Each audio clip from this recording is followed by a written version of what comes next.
Now, whether you're a boxing fan or not, you will have views about what happened with John Fury. He is the father of Tyson Fury. He was involved in an altercation before anything even really got going at the start of the week in terms of the build-up towards the big fight against Oleksander Usyk at the weekend. Now, if you only have a passing interest in the sport, as I say, you might not know all about the nuances, but you will know about the concept of flat track. I don't want to say the word bullies because that's quite an incendiary word, but I will say this. When I saw the footage of John Fury talking about how he had to become a warrior and he had to go and protect the name of his son as if he was Braveheart or, you know, from the Clan MacLeod or whatever, I did think that there were maybe some beefy warriors on the other side. And then big man was coming in to kind of... Well, absolutely. I thought people were beefing him up. And then I saw the footage and it's him against the guy who's probably a foot shorter than him. And it looked like one of those ones where you're in a scenario and a few people are beefing you and they're all the same size and you think, to make your point, I'm going to pick out the one that the fight that I can actually win. Mm-hmm. And I think, all the joking aside, there is a wider thing with this, which I've spoken to you about before, which is that I always get a little bit dismayed about some of the so-called theatre around boxing. I think a lot of it, and some of the rhetoric around boxing as well, and some of the kind of thing that we see ahead of fights to promote fights and to give the impression that there is bad blood only for after all the tickets have been sold and the fight itself in some cases turns out to be an anticlimax, both fighters embrace in the ring and everyone's friends again, and you think to yourself, did I really pay for all of that? And that incident I just described is an example of that for me. I don't think I want to watch the fight anymore because of what I saw.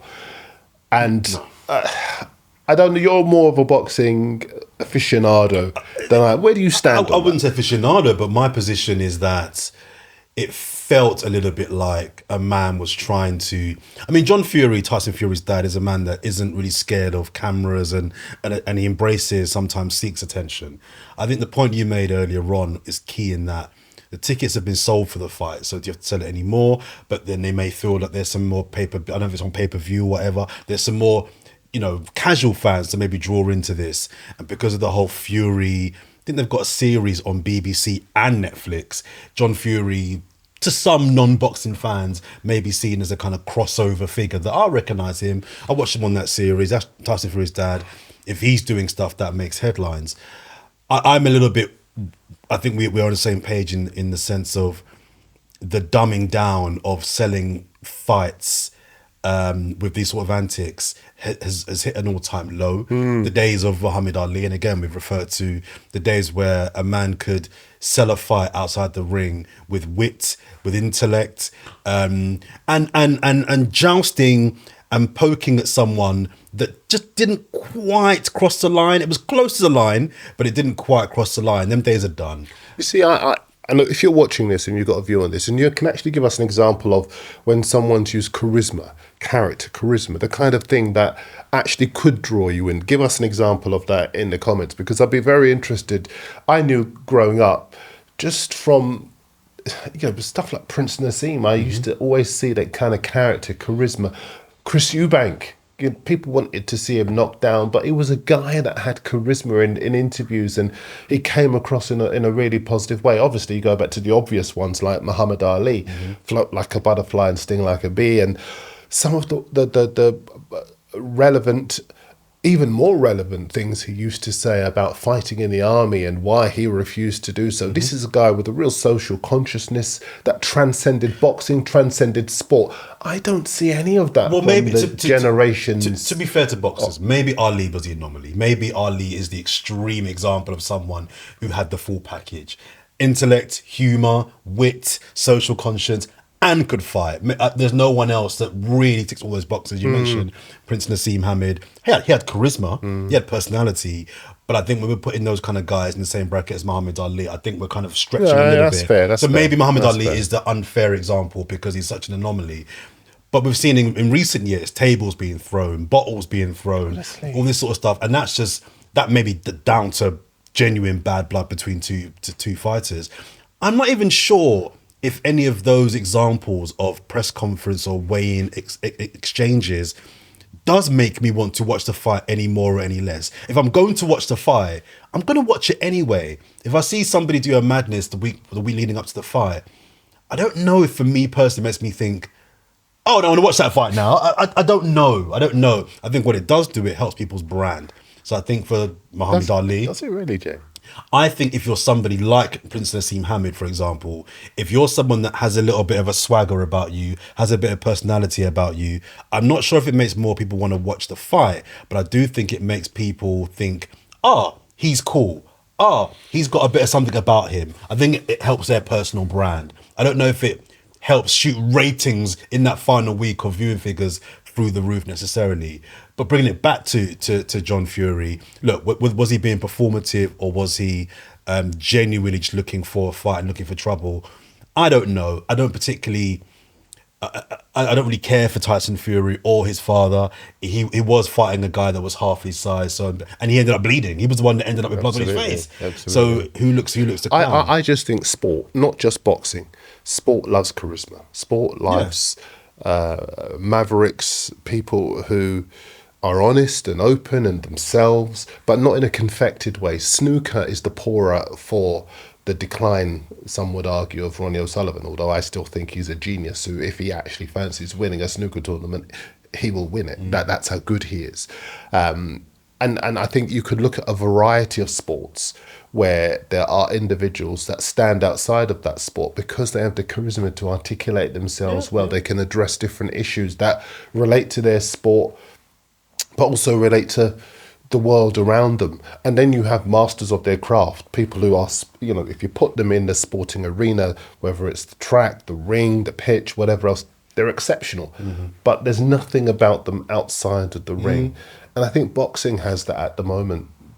The sad thing about Fury, Tyson, the John Fury thing in relation to Tyson, I think Tyson does have charisma, although some would argue some of the interviews that he's given. Yeah, I'm not sure he does. I hear this because he does crazy things, because he's got a history of being someone that has, done the mad thing in press conferences. He came as Batman one day. He's very loud and he walks in. I think we get charisma mixed up with just being loud. Yeah, I agree. Anybody can be loud. Anybody can shout and anybody can make a clown themselves. That doesn't mean you're charismatic. Charisma is, I think, about intellect. I think someone that's got a level of intelligence knows how to talk to people, how to engage people, how to walk into a room and let you know they're in the room without them saying too much. I think we place this charisma, and I'm talking about all sports here, we place this charisma tag on so many people just because they talk and they're confident. Don't get confidence and charisma mixed up. Agree. Tyson Fury is confident. He's not charismatic. You see, I felt Chris Eubank was charismatic. Yeah, I would agree really with that. Charismatic. I'd agree with that. And you could take Chris Eubank out of the ring, out of boxing, and put him in another environment, and you could listen to him for hours. Yeah. And it's the reason why he is a television personality. That I think I'm trying to think of a boxer that's around. I'm sure somebody watching this will come up with someone that they'll say that person has charisma. Maybe I don't even give an example. There's someone else, and I'm going to get shot down for this. And I've had this thought for a while. I also don't buy the Usain Bolt charisma thing either. Really? No, I don't, because someone that is charismatic and someone that has strong personality, I don't think you turn it off and on. I don't think the Usain Bolt you see on TV is the Usain Bolt you see at home. I think Usain Bolt is a confident man. I think Usain Bolt is to some degree an engaging person. I think he's more performative, and that's fine. That's fine. But I don't, when people say, he's one of the most charismatic, I don't think that's the real Usain Bolt. I think Usain Bolt's watching this going, how am I catching strays? I'm catching strays? I'm not, sorry. I'm not coming for Usain Bolt. But I thought about this for a while, I just don't buy it. With Chris Eubank, whether you like him or not is a separate thing, but I buy it. I think that's him. All right, okay. So let go across the board. Is there anybody else that you think that person steps outside sport, they have real charisma right now? Let's look at football then. That's the sport we cover the most. Who in football do I think is charismatic? Jude Bellingham.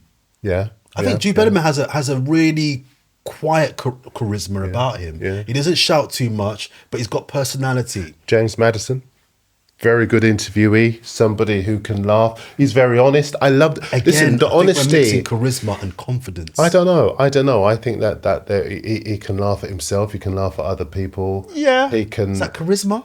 I don't know if that's charisma. I think so. He's got a personality. I think charisma is something intangible, and it's also very rare. I think a lot of people, in my opinion, most people don't have genuine charisma. If James Maddison walked into a room, I wouldn't be drawn to him. I wouldn't. Some people walk in and you don't know they're there, but you know they're there. Yeah. And I think that those people I'm talking about, I don't think Maddison I'd put in that bracket. Again, confident young man, good speaker. Charisma is something different for me. Okay. Who's going to win the fight? So this is more interesting to me because, again, I'm not a boxing aficionado, as you very kindly labelled me at the start there. This is, for me, is going to test a theory that I always hear in boxing, that a good big un always beats a good little un. We're going to find out if that theory is true because we've got two brilliant boxers.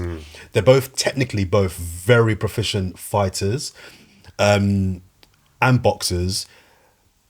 But when a man is 4, 5, 6 inches bigger than you, I find it, you have to be very, very cute about how you face that. And maybe Usyk is, about how you deal with that. I'm really interested to see whether Usyk goes on the approach of, let me wear him down and let me fight him for 8 rounds and see if he can last. Or does he think, actually, no, I'm going to shock you and I'm going to come in for you. Again, I don't profess to knowing Usyk's style, so maybe his style isn't to kind of go straight in. I don't know. But I would err on the side of, I think it'll be a draw.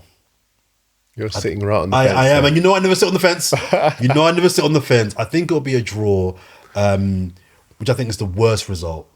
Even if it's a good fight, I think a draw is the worst result because it delays the hopeful Joshua Fury fight. I think that a lot of people underestimate Usyk, as I did when I went to the last time he fought Joshua. The time before when he fought Joshua, and everyone was telling us that this was a foregone conclusion for Joshua. And Usyk is a very understated man. He's a man of few words. He's got a fascinating backstory, obviously, with family, friends, family caught up in the Ukraine war and all of the background around that. He's a very unassuming fella, but he's very confident in his ability as well. But no one's shouting about him outside of the people who really know boxing. I'm going Usyk. And I think Usyk Usyk. I think I'm going to err towards Usyk because also I'm looking at the last year and Fury's trajectory isn't great. He seems to have coasted past a couple of the Ngannou fight. That didn't go well. I think he's had a fight since then that he did win more convincingly. I'm going to go Usyk. I think Usyk is a serious operator that I think will give this the seriousness that it deserves. Yeah, I think Fury's in good shape. And again, when you look at him, he does look in as good shape as he's been for a while. But I just think Usyk, so underrated. Nobody's talking about him. Zero pressure on him as well. All of the spotlight on Tyson. And I just think that might work in Usyk's favour. I think he's the favourite. I think Fury's the favourite. But I would side of We'll find out next week We will. if we're right or wrong.